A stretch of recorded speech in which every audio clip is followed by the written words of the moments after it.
Welcome. I'm E.G. Marshall. Hell has been described in gruesome, grisly, and garish detail by philosophers, poets, and painters.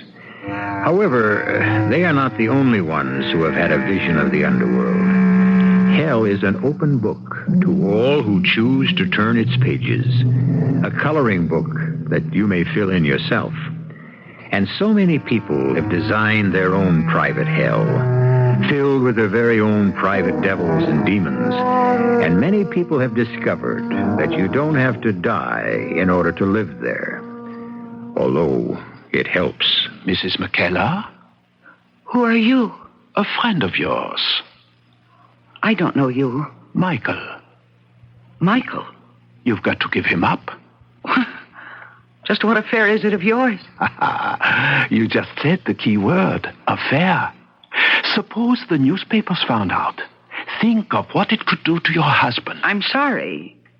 But after all these years, I think I've earned the right to think about my own happiness. Suppose you should be walking down the street and a car should accidentally jump the curb and, well... Are you threatening me? Mrs. Keller, I am only making a prophecy. I call it a threat. Prophecy, threat, does it matter? As long as it can happen. And, Mrs. McKellar, it can happen.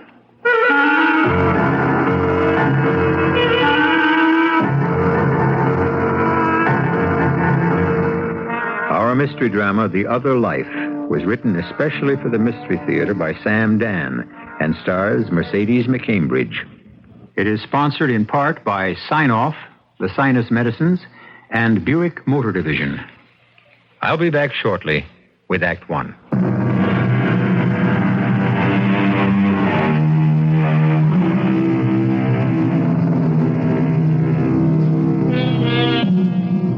Look out for the quiet people, for the ones who are modest in manner, unassuming and self-effacing, and who leave no more trail than a fish in the water.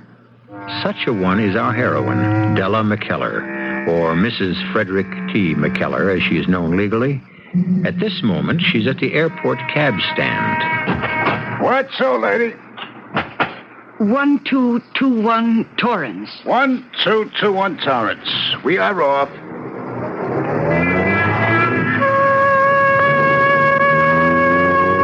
And where do you think I'm coming from? I see by your posted license your name is Bernard Weissman, number 32272642. Bernard, huh?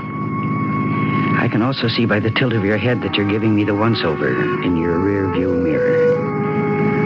Well, Bernard, I'll wager I know exactly how you are sizing me up. This is a married broad. Age? I can't give her much less than 35. Looks? Come see, come ça. What we got here is a respectable, quiet, mousy, middle-class dame. And I can tell you've written me off because you're not eyeing me in the mirror anymore. Oh, how little we know, Bernard. How little we know. I am in your cab because of a chain of events. A chain that led me into your cab and will lead me beyond it. It began one evening. Let's call it that evening.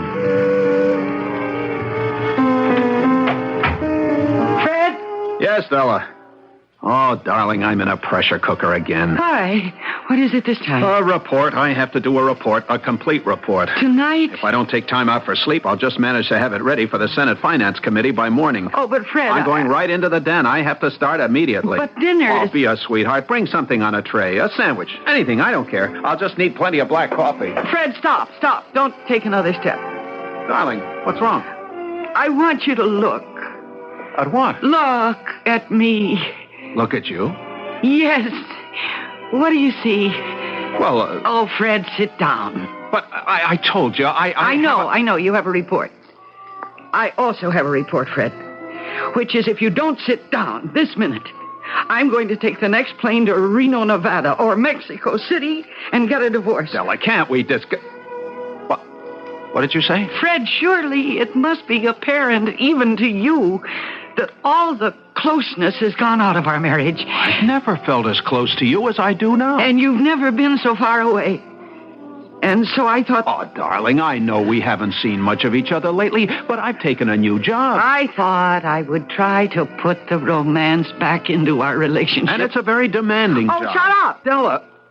Listen to me. I was desperate, so I thought I'd do what the marriage counselors suggest, what the soap operas, the lovelorn columnists advise, which was to create a romantic atmosphere. And look, just look around you. Oh, I'm wearing what certainly should be considered a seductive gown.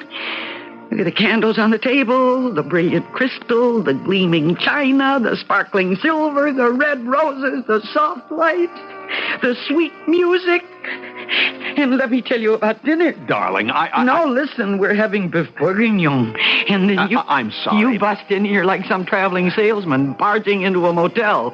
Give me a room and a cheese sandwich. But, darling, I must tell you what happened. Senator Loomis, the one who hates to spend 15 cents on education, he's in town with an investigating committee. I met him and we started talking. Darling, I know I can make him see the light. Please, Fred, let's have some champagne. Oh, no, I need a clear head for figures. He said have your facts in black and white by morning. Do you realize what an opportunity this is? But I prepared the whole... Della, dearest Della, I know how disappointed you are, but you're sensible. You are, darling. That's why I married you. Now, I must get into the den with these figures. Keep the coffee coming. Bernard, you know who Fred is? Fred is the new state commissioner of education. Everybody says he's going places. I agree. Lately, he's been going a great many places without me. Well, he went into his study, and I did a few chores around the house, read a bit in Boswell's Life of Johnson, worked on a watercolor. Oh, I have a great many talents, Bernard. And in the midst of all this self-expression, enter my close neighbor and casual friend, Edith. Is it okay to use the phone, Del? Oh, sure. Oh, thanks. I hate to bother you, but old Gus decided to stay home today, and I have this extremely important phone call. Hey, Mike, Edie Hollow. Oh, you're sweet. Look, 10 on Handy Andy in the first at Ormond. Do I still have time? Just. Okay, on the nose. And Mike, call me back at this number. It's my neighbor. She's okay. Yeah. It's at 206-3636. Yeah, sure thing. In a couple of minutes, they're off. Edith, will you have a cup of coffee? I'd rather have a drink. Oh, don't bother. I see the bottle and the glasses. Pour you one? No, I don't drink. Oh, that's right. You don't. Handy Andy, I presume, is a horse. Oh, Handy Andy is a 5-year-old bay gelding, and he cannot lose. Oh, come on, be smart. Bet on him yourself. Oh, I never bet on anything in my life. Well, you're overdue. Put a tenner on him. No, I was brought up to believe it's wicked to bet on horses. Well, yeah, it is wicked, but look, if you don't do something wicked now and then... Come on, take the plunge. I'll call Mike and put down a bet for you. Oh, hey, if that's Mike, my watch is slow. I was lucky to get down myself. Well, then it's too late for me. You mean you would have put down a bet? Look, I'll tell you what I'll do. I'll give you half of mine. $5. What do you say? Once I talk to Mike and find out, it'll be too late. Oh, come on, Del. What's $5? Live a little. Well, all right. Okay. Hello? Yeah. Okay. Well, let's go downtown and collect. Oh, I don't want to go rushing downtown just to collect $5. $5? He went off at 20-1. He brought home 200 for 10. You're entitled to half. You win 100.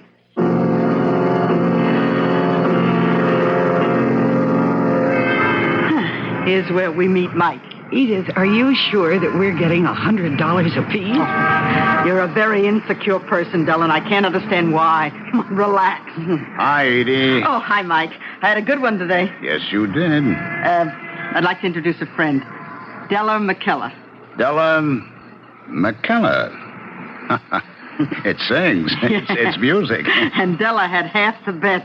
I'm glad you won, Della McKellar. Even though it's money out of your pocket? Oh, not quite. You see, there were 15 horses in the race. Not all of the people bet Handy Andy. Well, I hope to see you again. Della McKellar. No. I made one bet and I won. I'll quit while I'm ahead.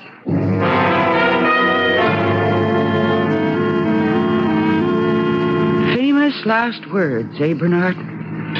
And I had every intention of quitting. But that night, Fred was late for dinner, and then he was very late. And finally, the phone rang. Honey, we have to leave for the state capitol right away.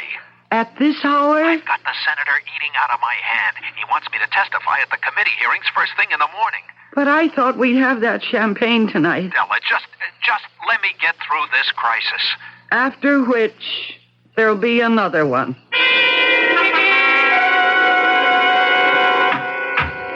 Well, Della, you ready to break the bank at Monte Carlo? Oh, no, thank you. I've had my mad fling. And besides, I'm due to teach my classes at the settlement house. Oh, well, I like Jackie's boy in the fifth. How can he lose? I got a hunch on this nag. Okay, I'll go along. How much? Well, I'm ahead 100. Why not all of it? Well, it's best to do these things slowly. Why? If he's right, he's as right for 100 as he is for $1. It shouldn't be the size of the bet. It's the strength of the conviction. Honey, you are a horse player. Call Mike.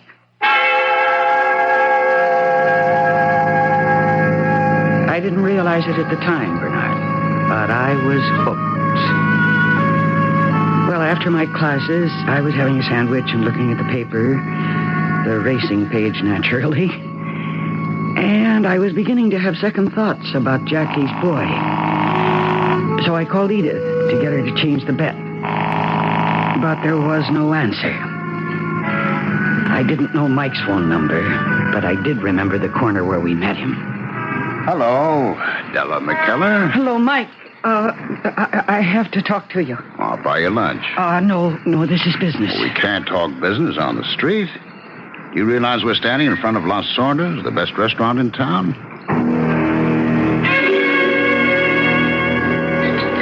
How do I go about changing my bet, Mike? All you do is tell me. Well, see what it says in the paper? Jackie's boy likes a fast track. But if you look at the weather map for upstate, where Ormond Park is, it rained there all night. So that track must be mud by now.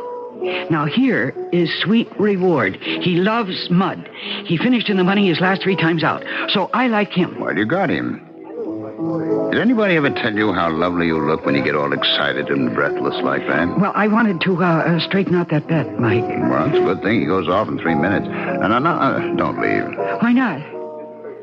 Tell me all about yourself. Why are you unhappy? Oh, who said I was unhappy? Well, you have to be unhappy to gamble.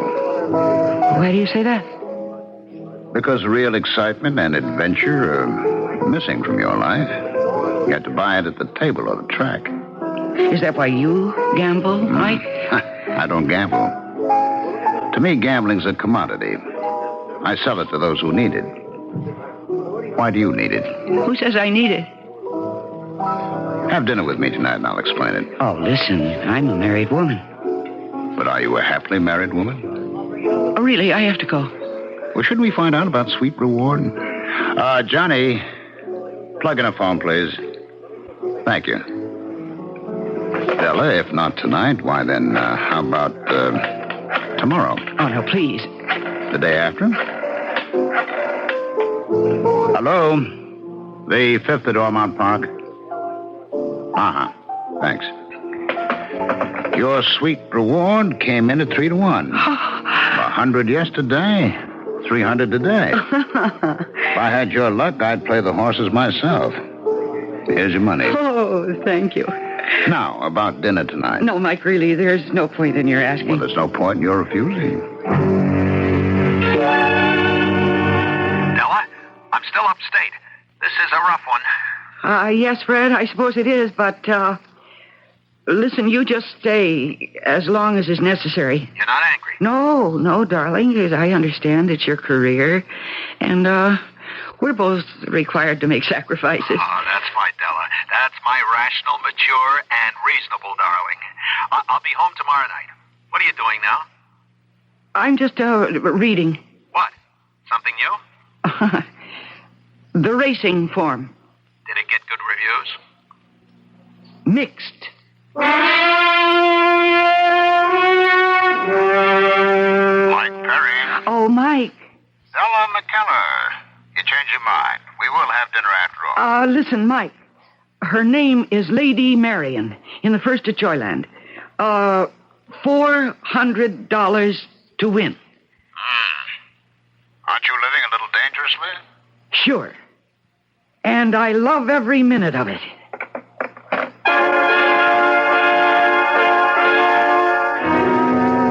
And so would you if you won every time you bet, which is what our Mrs. Della McKellar is doing. However, as the popular tune tells us, into each life some rain must fall. And when it does, where will Della run for shelter? Well, you just keep warm and dry where you are, and I shall return with a few tips on some winners when I bring you Act 2.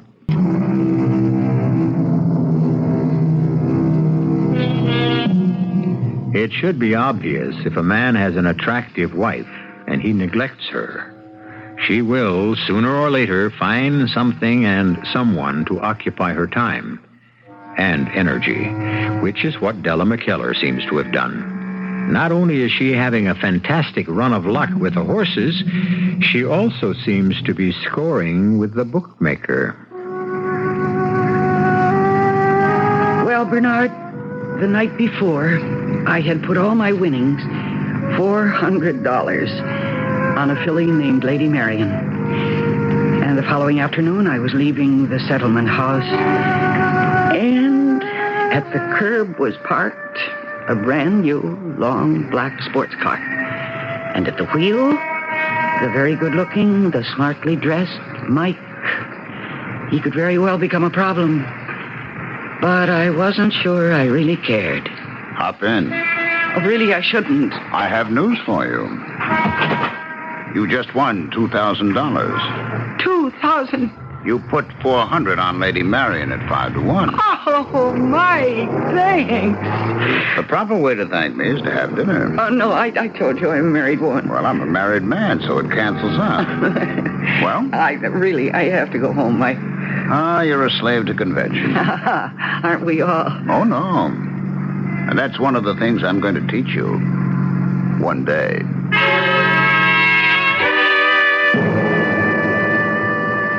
Aphrodite, Edith. Why is she 5 to 1? Well, she's a filly. Why is she running with 106 pounds? Why is she the lightest in the race? Why? She's won her last 2 starts. She's being dropped in class.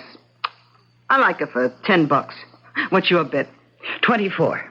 $24? That's an odd amount. $2,400, Edith. No. Oh, no, Della, you can't.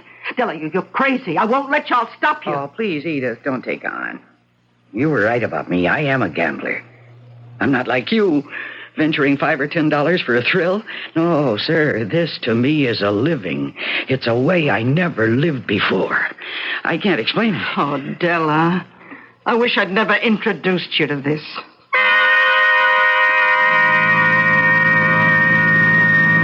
Well, Bernard, that was 10 o'clock in the morning.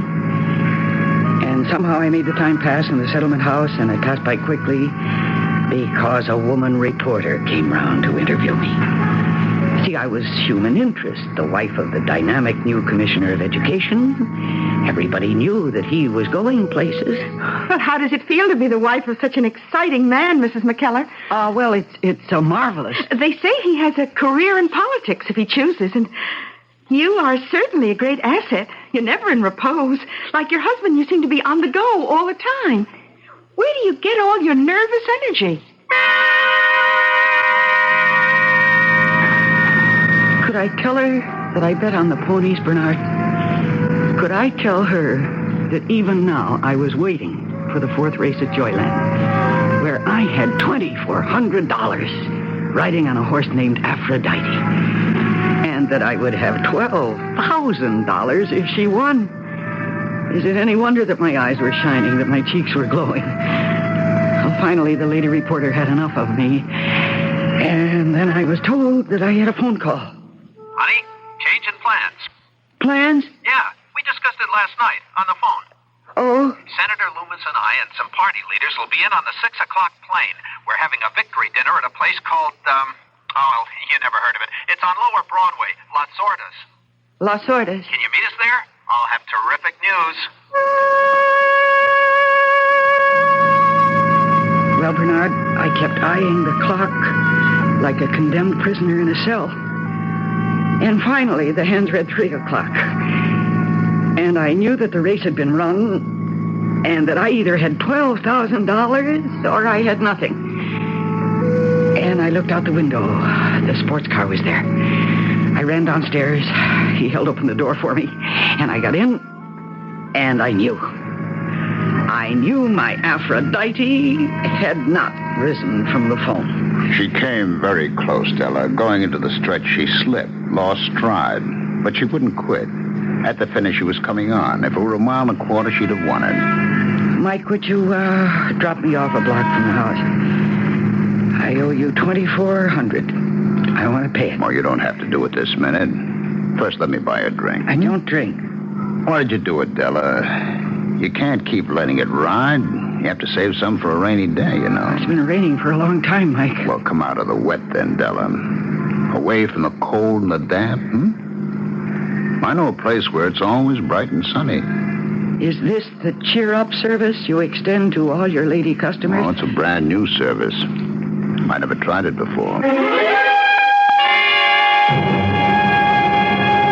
Do you know you were the absolute hit of the evening? Was I, Fred? You bet you were. And Dell, they want me to run for office. Darling, are you listening? Don't you have an office now? I mean elective office. You mean politics? I'm in politics now. That's what this is all about. I could do more for education if I were in the legislature. And from there... Oh, Della, you know what ties the ribbon around the package? You. You're my biggest asset. You're attractive. And the work you've done with the kids, who'd ever have thought it would pay off? I work with other people's children because we have none of our own. Senator Loomis says there's nothing like kids for a candidate. We should give serious thought to adopting one. For votes? You never wanted to adopt a child? Well, Della, we both want one. And we'll have to work very hard. I think that's where he lost me, Bernard, on that word, work. I'd been working for him ever since we were married. I worked while he studied for his master's, his Ph.D., and while he held research jobs that paid practically nothing. And now he was asking me to work for the rest of my life to make him president of the United States one day. Well, I don't want to work for a man anymore. All I really want to do is play the horses. Mike, 50 on Forest Ranger in the third. I'm sorry, Dell. He's out of the money. Okay. 100 on Jolly Tar in the sixth. 25 on Jersey Jerry. 50 on House Guest. I'm sorry, Della. But how does it happen you're out of money? Well, Fred, we do a lot of entertaining. You know, there's food and liquor. Oh, I know, but it seems to me that... Oh, please don't lecture me on how to run a household. It's the way prices are today. It's just that we seem to be broke all the time, and I'm trying to find out where the money is going. Well, all your guests and your political friends compliment you on our hospitality. Oh, I have to admit, you're doing a terrific job. Well, see, that's where the money's going. It just seems to me it's an awful lot of money. Oh, I'll get that. Hello? Della, bad news, I'm afraid. Country gentleman finished dead last. Anyone else you'd like? Oh, no. Another time. Who was that? Wrong number. Oh? Didn't sound like a wrong number. I said it was wrong number. I was drop it. Oh. I invited some ladies for tea this Saturday. One of them is a nut on antique silver. You know the tray Aunt Zoe got us for a wedding gift? The tray? Yeah, the solid silver tray. Use it to serve. Oh, we never use that. I mean, it's ugly. I described it to Mrs. Wheatley. She's dying to see it. to tell you what I did with that tray, Bernard? I used it to raise $500 to bet on a horse named Foolish Pride. Well, it was a foolish bet. But now I had to get it out of hock. I needed $500 quickly. How could I raise it? I'd already squeezed every possible dollar out of my household money. But then I saw my salvation. His name was Silver Knight. How could he lose, given these circumstances? Mike, what are the odds on Silver Knight in the fifth? Oh, he's the favorite. Just about even money. Okay. 500 to win.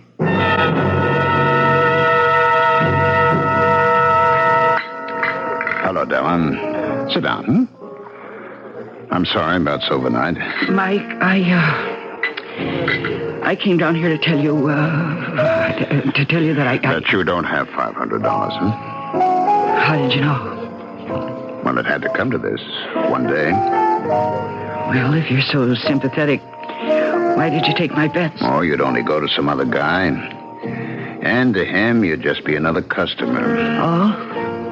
What am I to you? If only you would, you'd give in to your instincts and enjoy life. Which instincts? The urge to be free. Listen, Mike, could we talk business? Sure. Your credit is good. And it's unlimited. I don't want credit. I just want time to pay you back. Sure. But meanwhile, if you see something good in tomorrow's race, why, your credit is good. No. I can't ever go through that again. Never again. I've learned my lesson.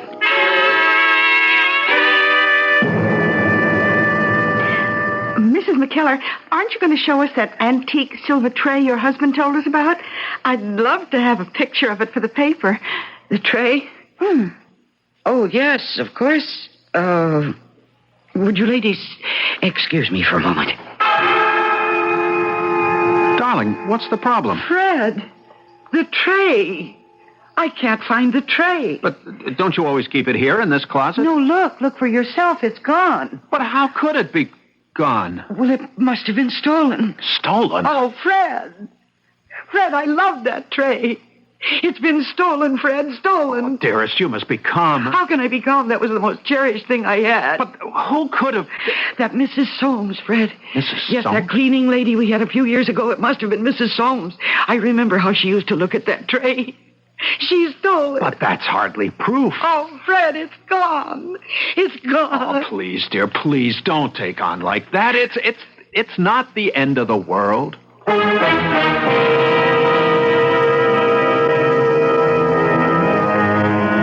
They say your dyed-in-the-wool compulsive gambler must eventually break all of the commandments.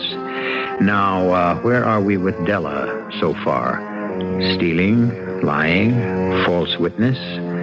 How about adultery? She's been flirting with that ever since Act 1. We'll see how far she goes when I return in just a few moments with Act 3. Dante talks about an inferno. Dante never met any horse players. They have a special inferno of their very own. It's a place of illusion, a strange land of delirious hopes that rest on quicksand, where winners and losers alike are haunted, driven creatures. Well, Bernard, I held out for a week. And then I proved I was a horse player to the very marrow of my bones. Because I came up with a system. And it was Fred, of all people, who inspired me. Do you realize you were the most intelligent person in the room? Not only did you know what Einstein's formula E=mc² means, you could actually explain it intelligently. It all has to do with timing. Timing. That's right. It's timing. Why didn't I see that before? It's timing. All other systems have to do with past performance. But the fact is, the longer an animal has to wait... An animal? The more nervous it becomes. Therefore... Therefore what? Honestly, Della, sometimes it's so hard to follow you. I notice you only bet the first and second races, Della. Yeah, that's my new system. You see, the longer a horse waits to run, the more nervous it becomes, huh? The more energy is drained away. It sounds crazy, but I have to admit it works.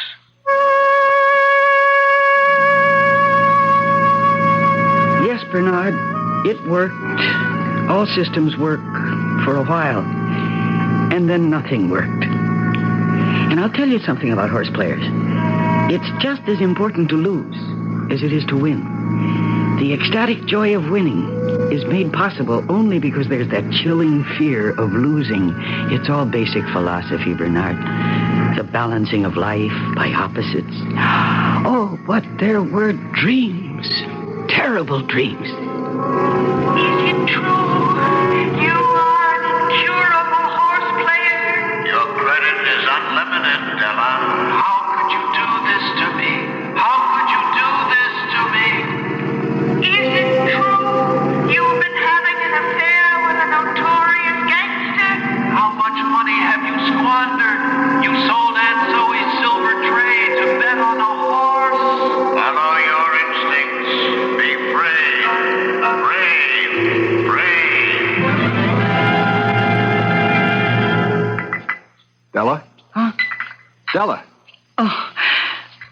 Oh, yes, Fred. What is it? More coffee? Dear, sometimes it seems that you're in another world. Who?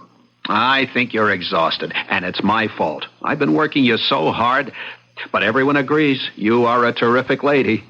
Oh, darling, could you go to the bank for me and cash a check?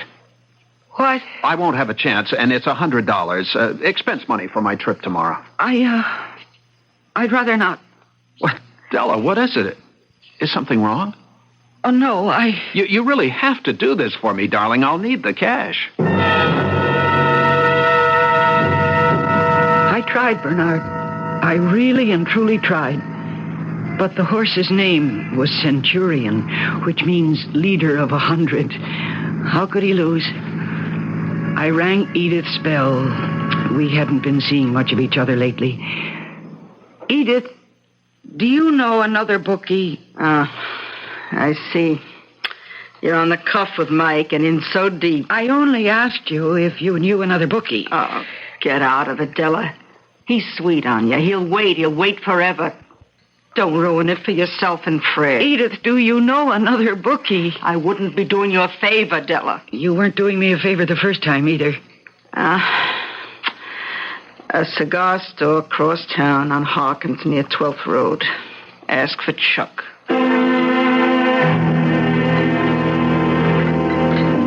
I came here as quickly as I could. What is it, Mike? Is this the way to treat a pal? Why, what do you mean? A friend of mine, you can call him a colleague, says he booked a cash bet for you. Well, I was afraid to run up more credit, Mike. I told you, your credit's unlimited. How much do I owe you? You know it to the penny. I don't. $9,200. But I had 3 winners last week. That's subtracted from the total. I know. And I'll pay it back. You'll never pay me back. Yes, I will. How? You and Fred are living above your income now. Mike, I'm quitting, and I'll pay you back. You never have to pay me back, Della. I don't want money from you. Well, what do you want? You? I don't care if you're a gambler. I can afford you. Be my extravagance, And once you're with me, baby, you'll see. You won't have to gamble anymore. Mike, please, I have to go. You wanted this to happen, Della. You wanted an impossible debt to be built up. You wanted me to save you. Okay, try it. Come away with me for a weekend. No. You're a gambler. You never dreamed of how it is in Vegas. Horses, cards, the wheel. It goes day and night. It never stops. You never have to stop. I can't. All right, we'll do it this way. 2 rooms. One for me, one for you. You decide whether you keep your door open or locked. You decide. I decided, Bernard. Which is why I'm here in your cab. I had to find out. About the gambling, About Fred, about Mike, about me. Fred was easy. I told him I was going to visit Aunt Zoe on the coast. Thought it was a great idea. The flight was uneventful. A special limo was waiting to take me to the hotel. I was greeted with ceremony by the captain, ushered with deference by a bellman to my room where there were flowers and a bottle of champagne and a basket of fruit, and a note from Mike. Welcome to Vegas. Report to the cashier. Draw as many chips as your heart desires. Meet you in the casino at 4. Love, Mike. I won, and I kept winning. But somehow there was no thrill to it. I don't know what was the matter. Was I nervous? Was I guilty about deceiving Fred? And then I saw Mike. Well, look at those chips. Look at the big winner. What's the matter, Mike? Nothing. Why do you ask? I don't know. Back home, you seemed so carefree, so happy-go-lucky, but out here, you're actually serious. You're like everybody else around here. Sit down. I'll buy a drink. I don't drink. Well, let's sit down anyway. We'll have dinner early. Why? I have a meeting. You have a what? I belong to an association. We're having a convention here over the weekend. And we have an important session scheduled for 6 o'clock. It may run till midnight. Now, honestly, honey, there's so much action here, you'll never even miss me. Mike, I have a husband who treats me this way. Why do you think I'm here now? Well, it's just this particular night. You don't sound like the Mike of back home. I didn't know that you were tied down. Well, actually, I'm not. You said you were free to come and go as you pleased, that you didn't have to answer to anybody. Della, this is just a single, tiny exception. Listen, on vacation, I like a formal dinner at 8. Sure, tomorrow night. And I've had a long trip, so I think I'll go up and take a nap, and I'll be dressed and ready for you to pick me up at 8. But I told you I have a meeting. And if you're not there, I'll go to the airport and I'll fly to California, where I have a wealthy aunt, and I'll tell her the truth, and you'll get your money. Della, listen. And if you're not there at 8, Mike, I'll be gone, and we'll never know if we could have had anything together.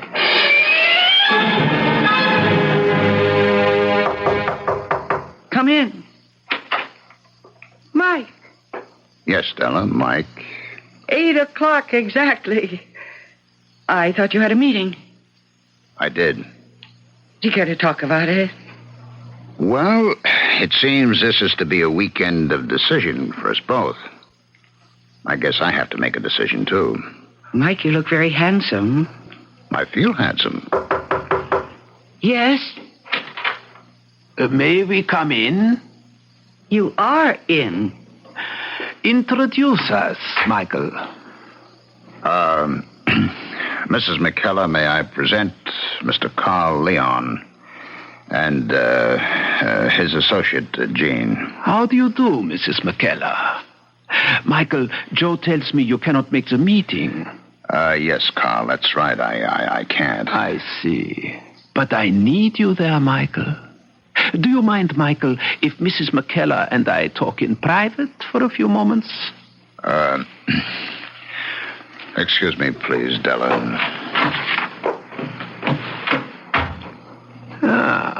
You're a very attractive young lady.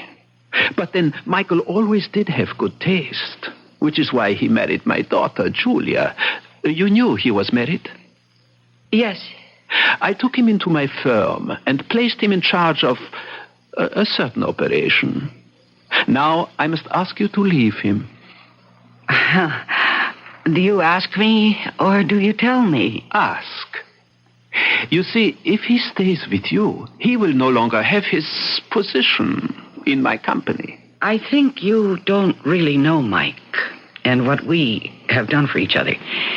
Just as he's giving me my freedom, I am bringing him his. He is not going to give up his position. Well, shouldn't that be his decision? Of course. And he has already decided. Let us see which of us he has chosen. Open the door, Jean. You see, no one is outside, and no one around anywhere in the corridor.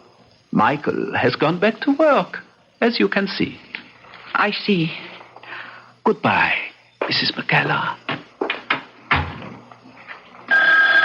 Oh, hello. Della? Fred, how did you know?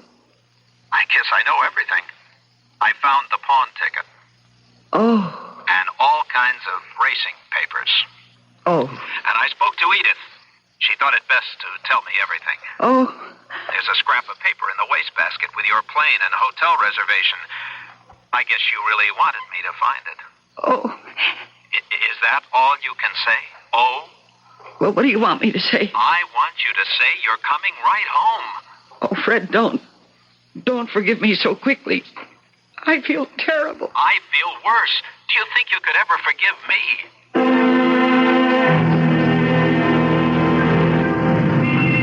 Here we are, lady. 1221 Torrance. Oh, so soon. It don't take more than 10 minutes on the freeway. It seemed like a lifetime. Well, here you are, Bernard, and keep the change. I can't tell you how much I enjoyed our chat. What chat? Dames. Some dames are out of this world.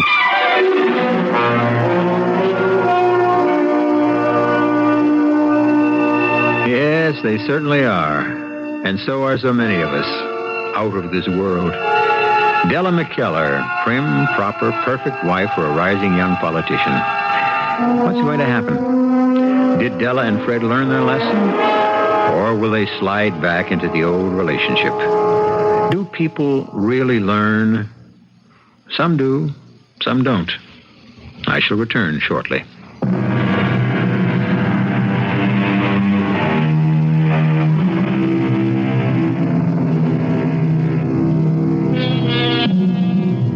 The other life. If the Lord granted the cat 9 lives, does it stand to reason that he allows us only one? Stop to ask yourself, how many lives are you leading? Our cast included Mercedes McCambridge, Ralph Bell, Bryna Rayburn, and Elliot Reed. The entire production was under the direction of Hyman Brown. And now, a preview of our next tale.